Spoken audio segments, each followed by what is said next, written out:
Привет, друзья! Сегодня я хочу ответить на самые популярные вопросы, которые я слышала от различных ребят, которые хотели бы попасть в сферу IT или хотели бы разобраться с тем, как в сфере IT что-то работает.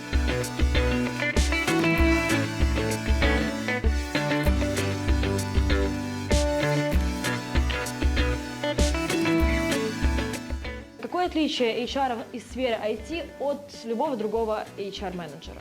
В общем-то, отличие не очень-то большое, потому что базовые софт-скиллы HR будет, как любой работник кадрового агентства или там, кадровой службы, он будет знать.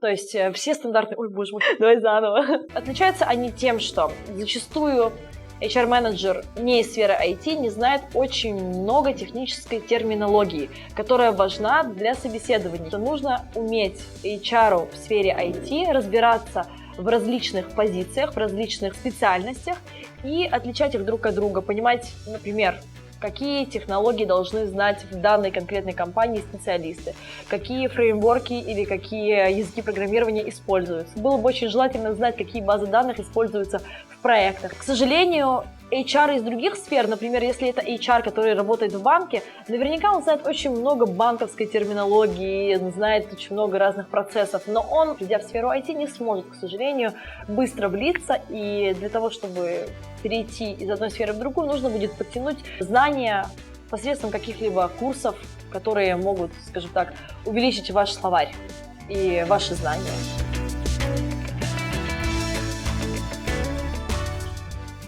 Кто такие HR? HR – это чаще всего штатный сотрудник, который работает внутри определенной компании и ведет учет, организацию различных документаций для всего штата сотрудников. Также HR выполняет функции найма, также HR проводит собеседование и поиск сотрудников в некоторых компаниях, но бывают и такие HR, которых компании используют в качестве организатора всего, чего только можно в компании. То есть HR, он, скажем, такой и офис-менеджер бывает и HR, который нанимает, и, в общем, такого человека называют HR-generalist.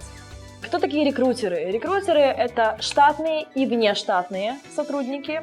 Очень часто мы можем встретить рекрутеров удаленных, рекрутеров-фрилансеров, рекрутеров при агентствах. Также можем встретить рекрутеров, которые работают внутри самой компании и делают внутренний рекрутмент. Рекрутеры ответственны в основном за поиск, подбор персонала, за первичное собеседование и за все, что связано с организацией найма.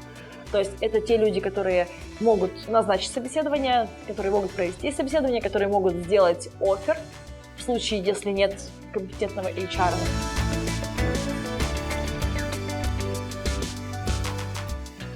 Никогда не стыдно прийти на работу впервые, и дорисовывать какой-то опыт работы очень сильно нежелательно. Я бы рекомендовала сделать таким образом. Допустим, ребята, которые прошли курсы в какой-нибудь школе программирования, допустим. И вот эти ребята, они хотят пойти на свою первую работу. Но предыдущее место работы у них там администратор или официант, ну что-нибудь такое, совершенно не касающееся сферы IT. Это окей, и вы даже можете оставить нерелевантный опыт в своем резюме. Хотя иногда многие считают, что нерелевантного опыта там быть не должно.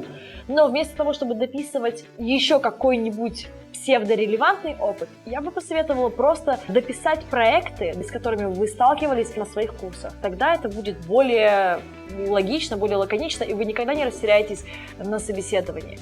Просто если вы претендуете на должность программиста или на какую-то техническую специальность, такую как QA-инженер, в таком случае вам будет очень тяжело, дописав какой-то опыт, потом оправдать эту информацию на собеседовании. И есть большая вероятность, что собеседование вы можете провалить.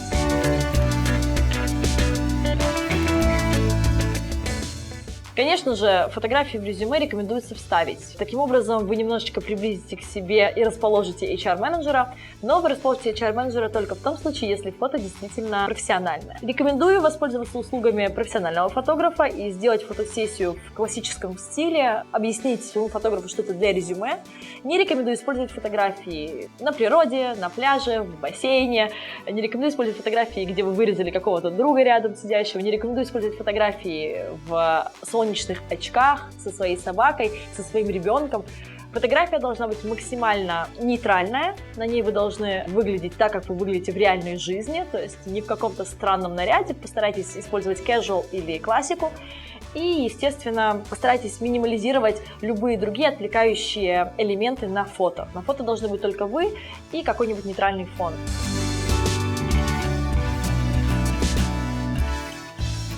У меня был очень интересный кейс буквально недавно, и он, наверное, подойдет под эту ситуацию, под этот вопрос. Кандидат без опыта работы в сфере IT, но желающий попасть в эту сферу, прислал мне свое резюме, в котором было написано, что до этого он работал преподавателем английского языка.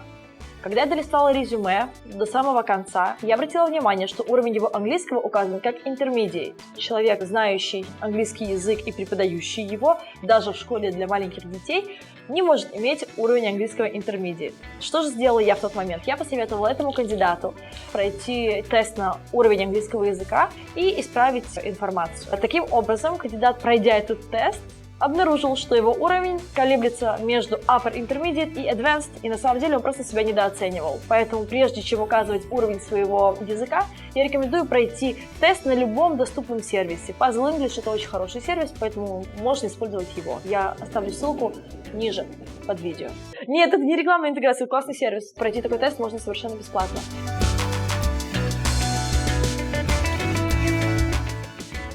Начнем с того, что программисты могут использовать такие сервисы, как GitHub или Bitbucket. Оба сервиса имеют функционал такой, в котором вы можете просто оставить какой-то в open source код, который можно просмотреть. То есть какие-то задания, которые вы сами выполняли, самостоятельные какие-то проекты, которые вы там делали. И вы можете просто по ссылке показать свои проекты. А на самом деле это один из важных элементов, который должен быть в вашем резюме, который вы отправляете HR.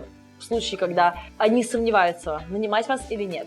Если вы дизайнер, это вообще супер круто, потому что есть огромное количество сервисов для дизайнеров, там, например, Dribbble, на котором вы можете просто выложить свои работы и просто показывая ссылку, уже таким образом привлечь к себе не просто HR и рекрутеров, а также, в принципе, любых клиентов. Да, это очень важно, это супер важно. Но, к сожалению, проектные менеджеры, продуктологи, маркетологи, иногда да, иногда нет, не всегда могут похвастаться своим портфолио. Кстати, маркетологи иногда могут, но вот проектные менеджеры, они могут показать свое портфолио, но никогда не понятно, какую именно функцию выполнял он там, и действительно ли он как-то улучшил, скажем так, этот проект.